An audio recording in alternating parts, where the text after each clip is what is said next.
This is the hardest, most confusing place I've ever been in my entire life. When is it okay to start living again? Not just when, how? How do you get up after the hardest hit you've ever taken, the biggest hole ever that's opened in your life? How do you just get back up and just go, all right, time to get going, another day?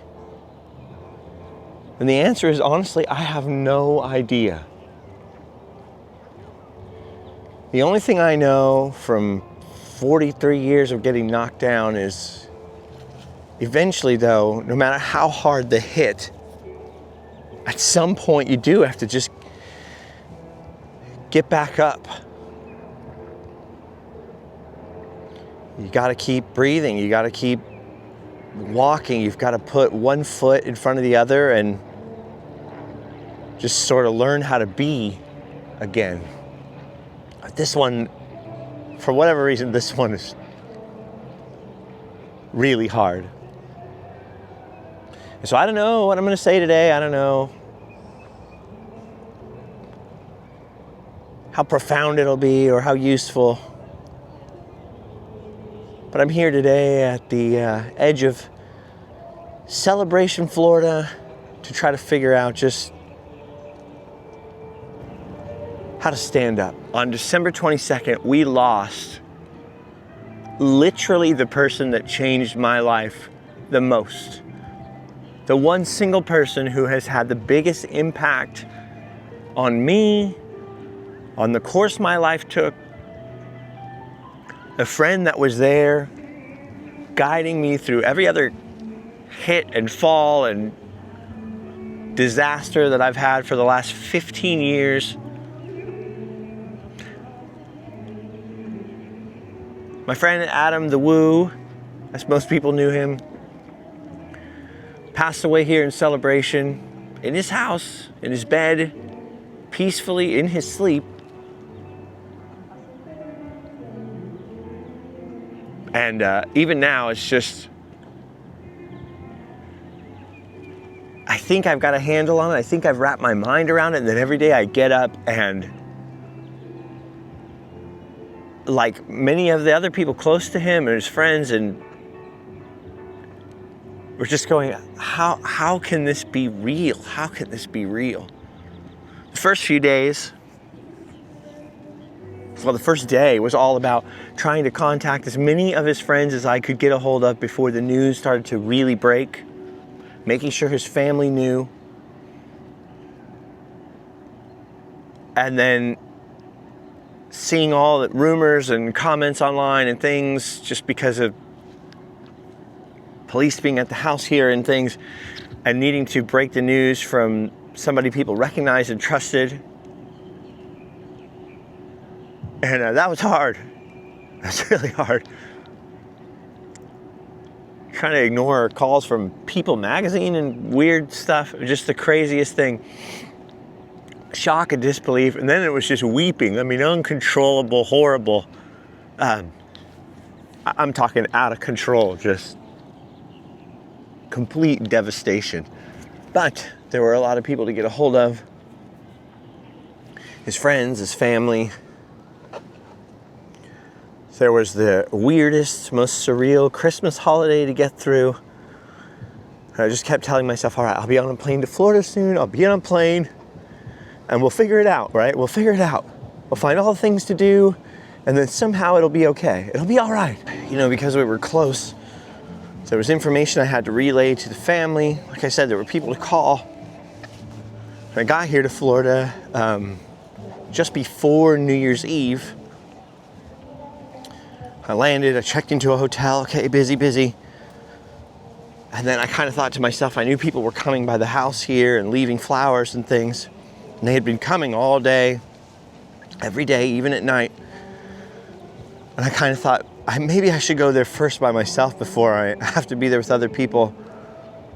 And it turns out that was a good call because When I got to the house, maybe, I don't know, 2:30 in the morning or something, I just lost it. I mean, I just had kind of a mental break. My brain could not understand that he wasn't just going to open the door and come out. You know, there were all these flowers and the coffee cups, and little trinkets and candles and whatever else outside, and I just could not, the full force of it really hit me. When I say mental breakdown, I'm talking like screaming and crying in the street by myself, on my knees, just why?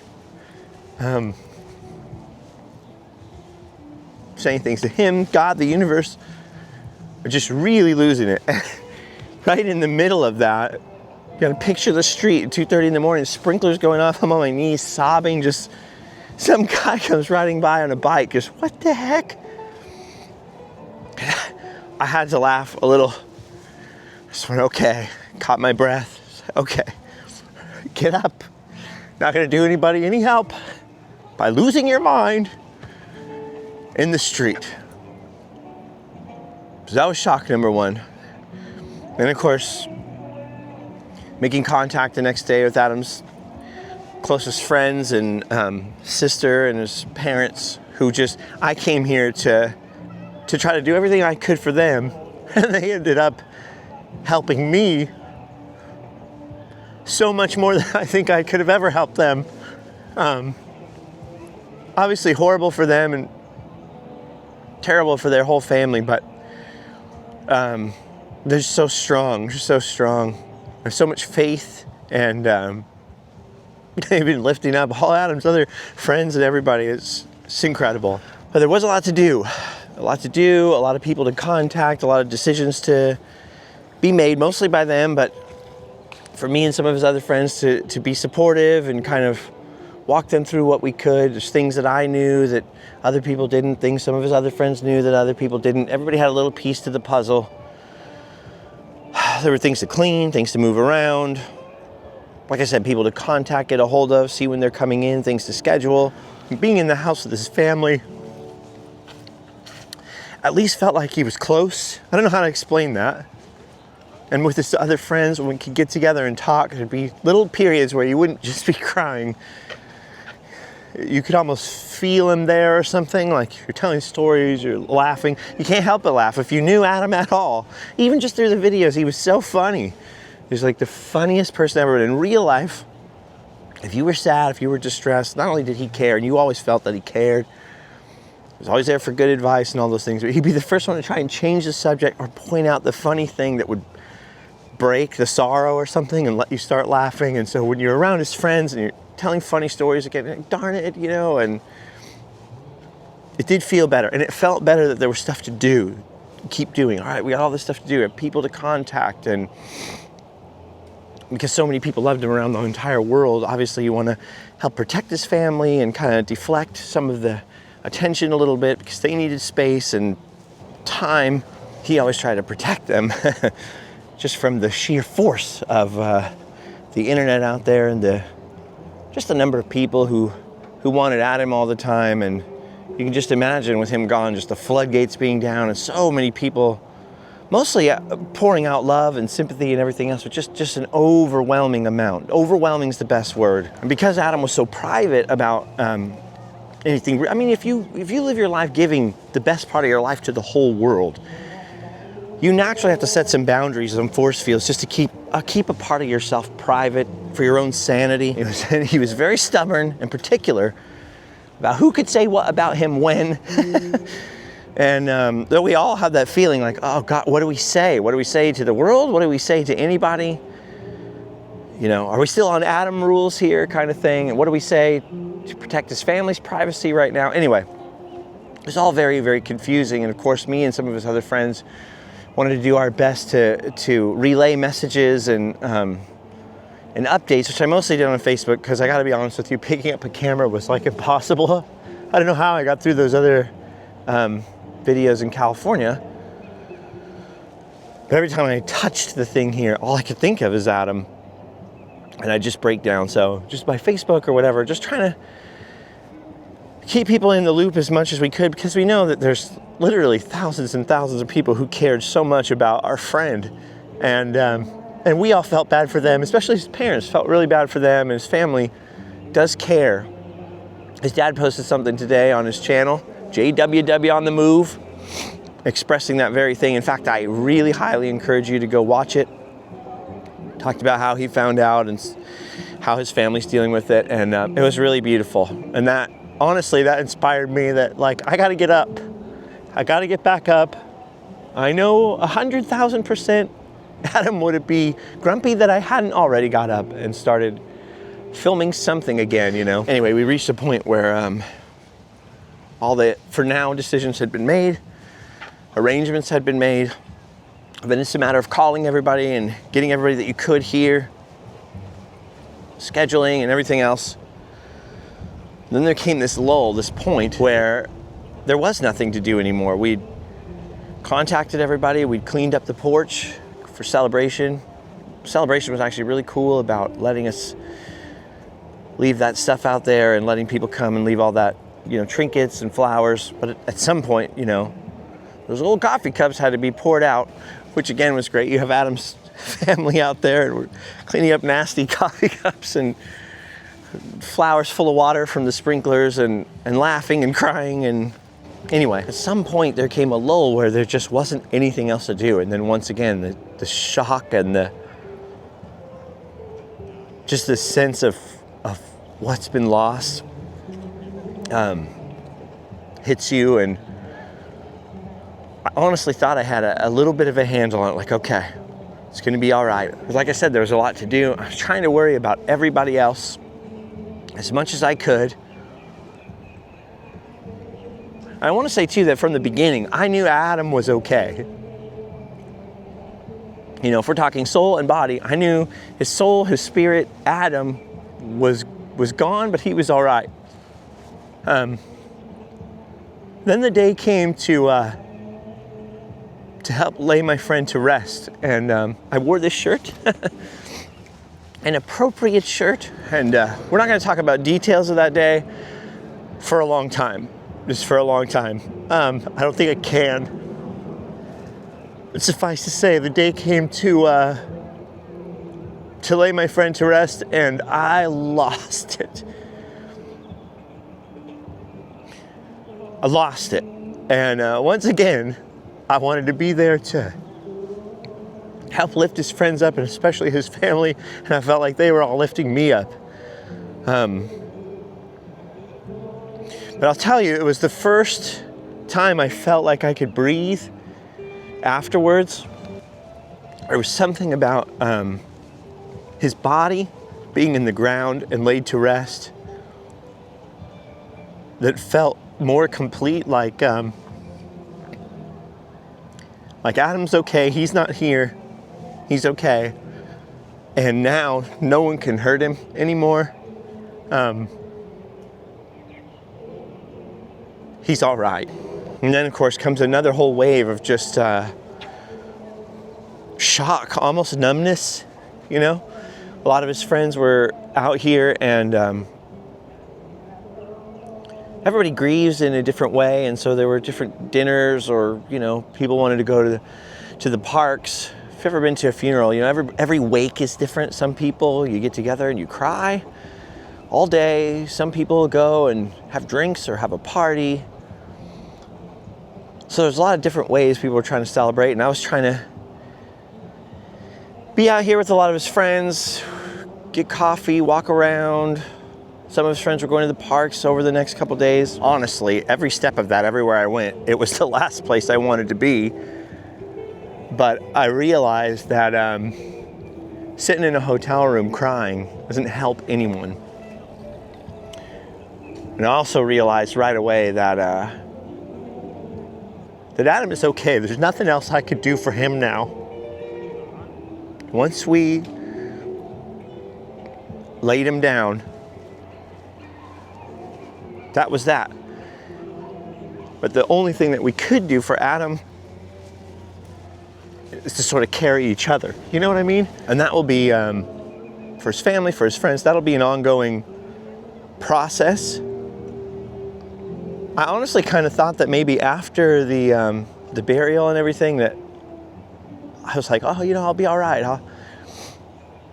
Maybe I'll go out and make a video about how I met Adam or something. Maybe that'll be a little therapeutic, and yeah, I'll be okay. And just every day, I've just not been okay. I just haven't, and that's all right, I will be eventually. I'm never gonna not miss him. It's never gonna not hurt when I think about him.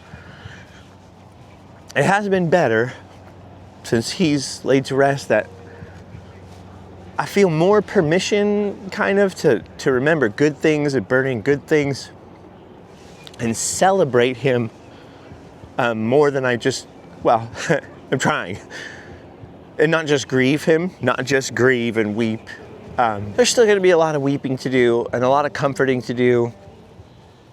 I tried as much as I could to, just be there for all these people who've just been so hurt by this happening and the hole that's left behind. And I'm not even just talking about people who knew Adam in real life, people who just had his videos as part of their life. He changed so many lives and touched so many people.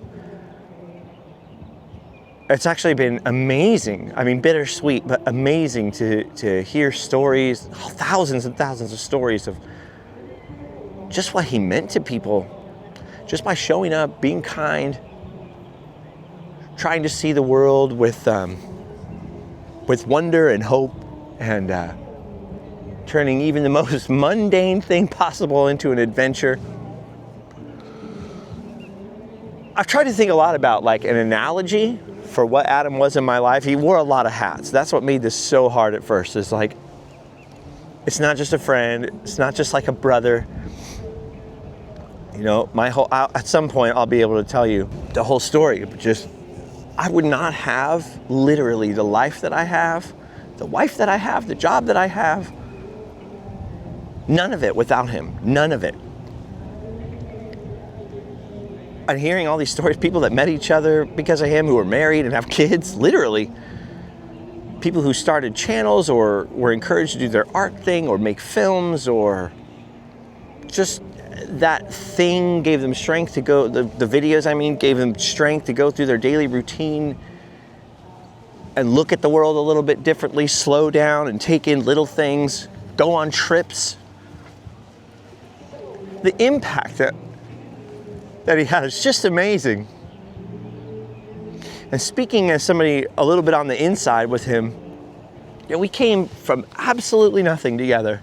Just two idiots. We used to joke, like, we're losers with the tattoos.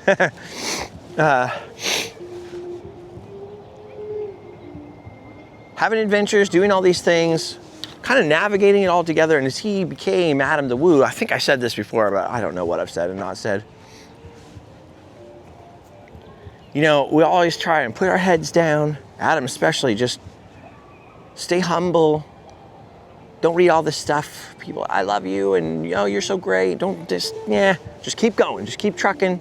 Keep your head down.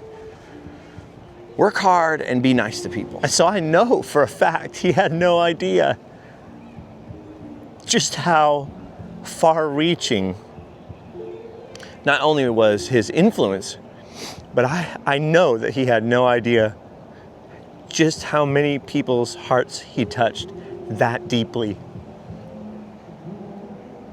He knows now, but it's just been amazing. And so anyway, I've been trying to burn in my own good memories and just little things I don't want to forget, and now he's laid to rest. He's okay. His family's trying to figure out how to move forward in their grieving process and with their lives. A lot of his friends have flown home now or had to go back to work, and I'm just sort of left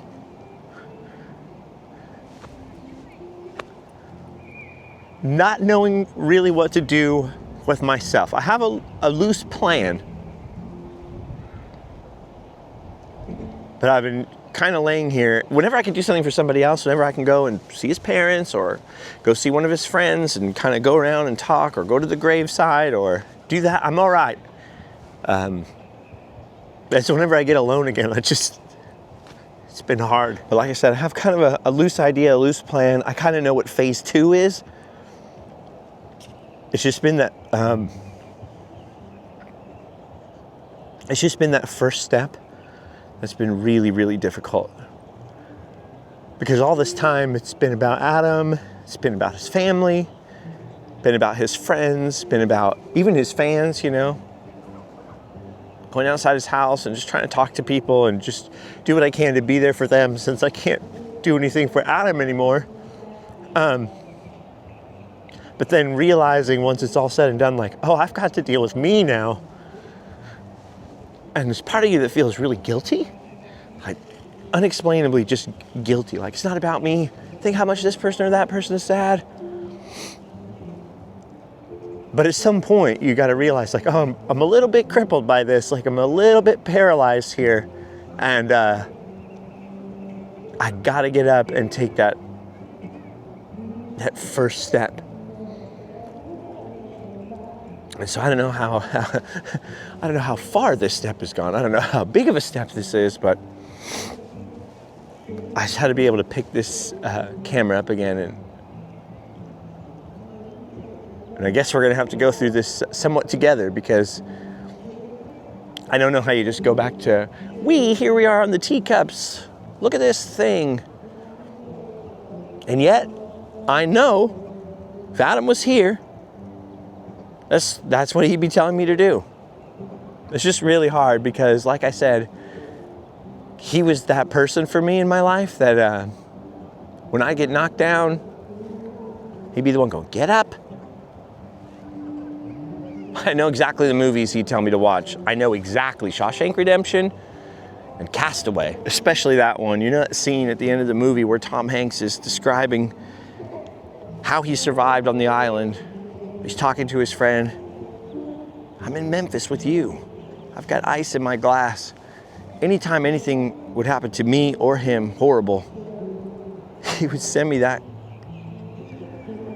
clip. You know, I lost somebody so close to me.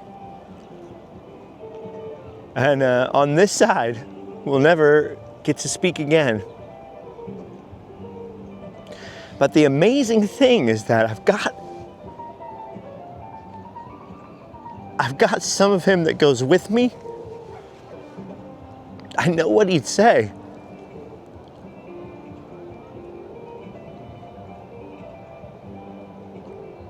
And people keep saying to me, you know, there'll be a day will come when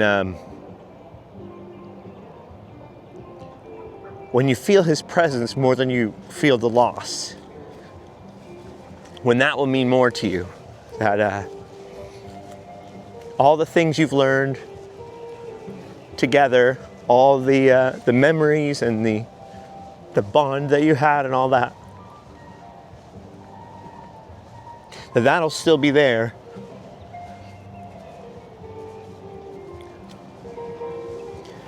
And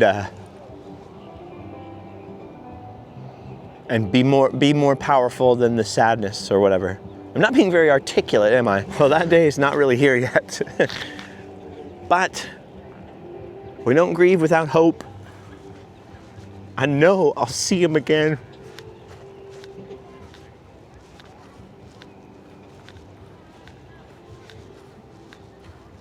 I know that. And I know another thing he'd say from the other movie I mentioned: get busy living or get busy dying.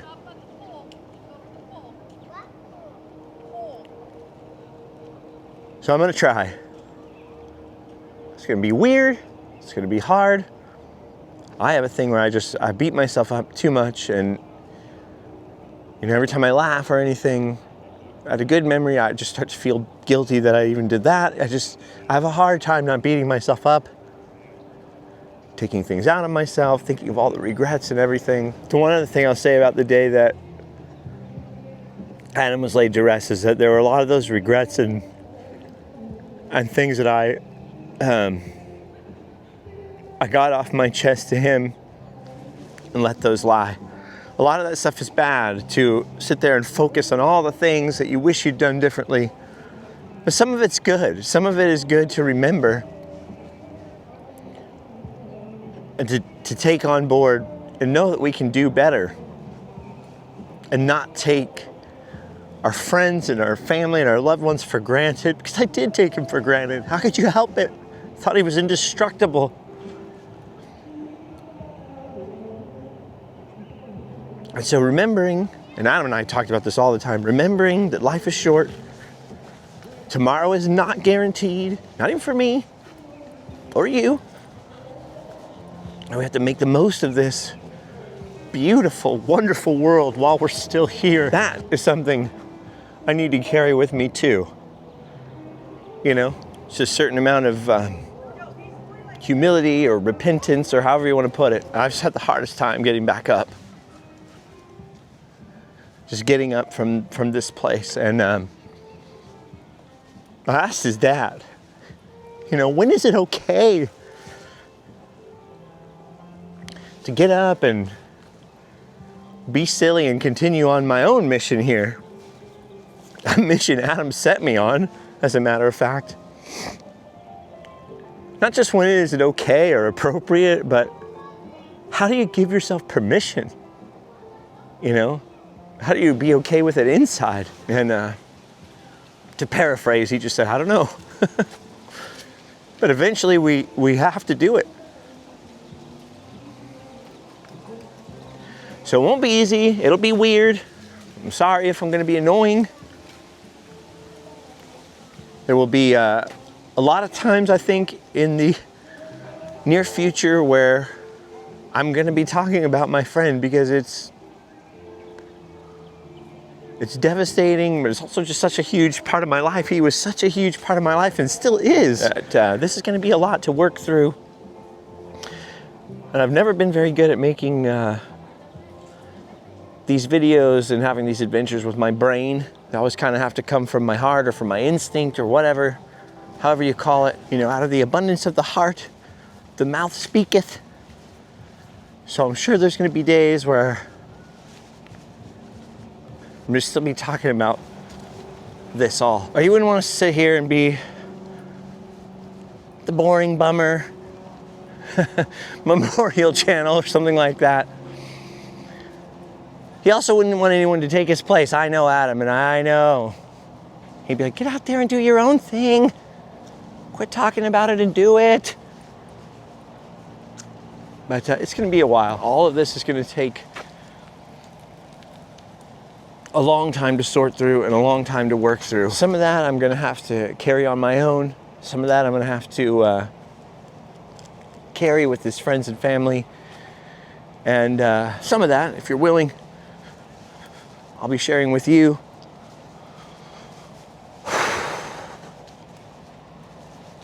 But we got to get up. Got to keep breathing. Got to put one foot in front of the other. And as sad as it is, knowing that on this side of heaven, I'm not going to see my friend anymore. I am very grateful. I mean, what an unusual situation. I'm so grateful that there are years and years worth of memories together, even recorded and still on YouTube. And you know, how strange is it? I can't turn on my TV and hear my grandpa's voice or my aunts or my uncles that have gone. I can open my phone and hear my friend's voice whenever I want. Which has been kind of strange, being tagged in so many pictures and memories and things. Makes it harder to kind of process that it's all real, but also wonderful, and I'm very grateful. Also, I want to say something else. I'm very grateful that we never took leave of each other without saying I love you. I sort of forced that on him early in our friendship. He did a lot for me, changed my life, and he slowly got more comfortable telling his bro that he loved me too.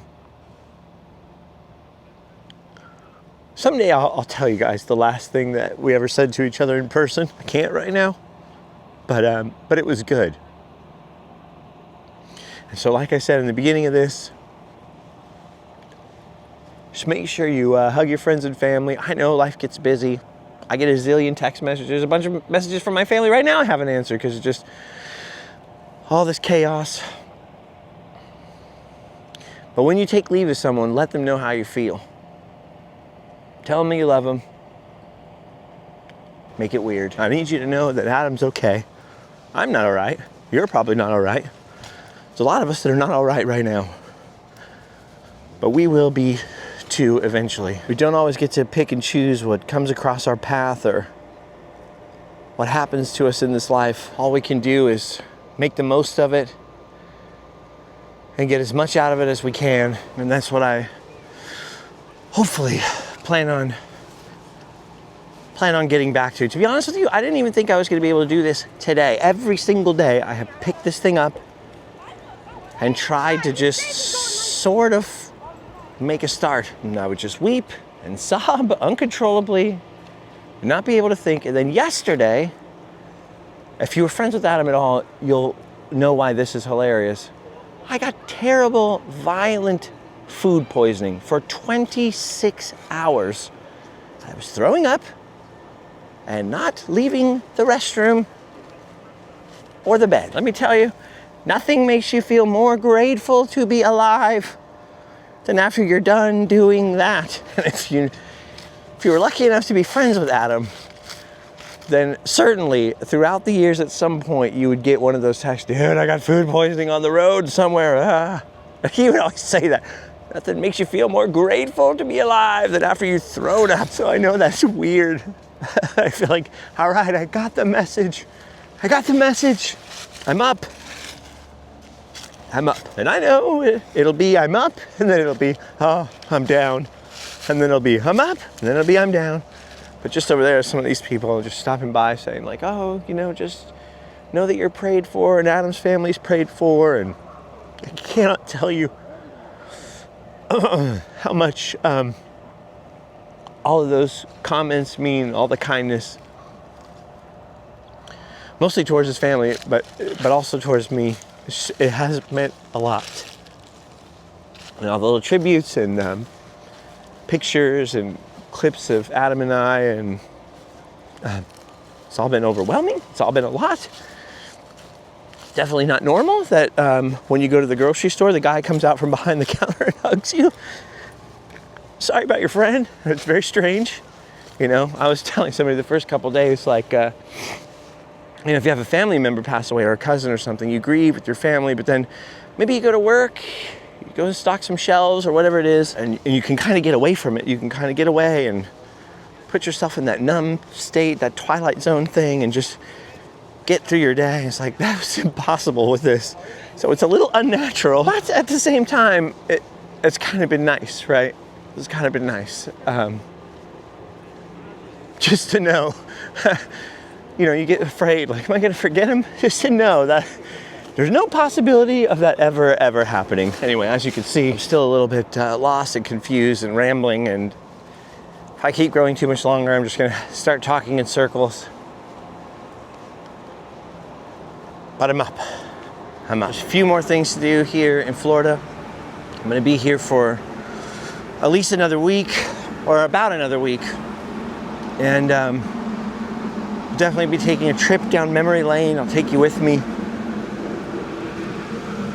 There'll probably be a few more things to talk about here. And then we got to start thinking about heading home. I want you to know, though, if you didn't know him, and you're out there and you're just missing those notifications for the daily video, you did know him. Like I said, you did know the best part of him.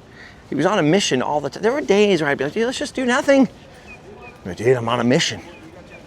quote the Blues Brothers, right? I'm on a mission from God. There were many, many times where he didn't want to do anything. And he still got up and had an adventure, filmed it, and shared it. Because he knew there were people out there, maybe they're incapacitated, they can't go someplace. Maybe that was their stress relief for the day. He knew that putting his little piece of positivity into the world was his mission. It's the same way I think about my mission. When there's a reason for that, that's because we were friends and started all this together. But he really did put himself into those videos. That really was him. And like I always tell people when they meet me, they say, oh, it must feel so weird because we feel like we know you. And I always say, you do know me, I just don't know you yet. And Adam would have said the exact same thing. You did know him. He was your friend. Your grief and your feelings are also valid. And the outpouring of love for his family and his friends, and for him, especially for him. His dad said it today. I really want you to watch that video. His dad said it today. You know, thank you for loving our son. And that's how I always feel. Thank you for loving my friend. It does mean the world. Adam's all right. He's done his duty. He's gone home to sleep well. As for me, I guess it's time to wake up. Keep going. Thanks for being there. Sorry it was such a long gap. Try to make the next gap shorter. For now, though, speaking of waking up, I'm gonna head over here to Starbucks, grab my piping hot caffeinated beverage. I mean, how about that? How amazing of a person is that? What kind of person could take coffee that everybody drinks, that's in every hotel and every Denny's, and make it their thing to where you can never have a coffee without thinking of them again? He was very special, one of a kind, and I miss him. I miss him a lot.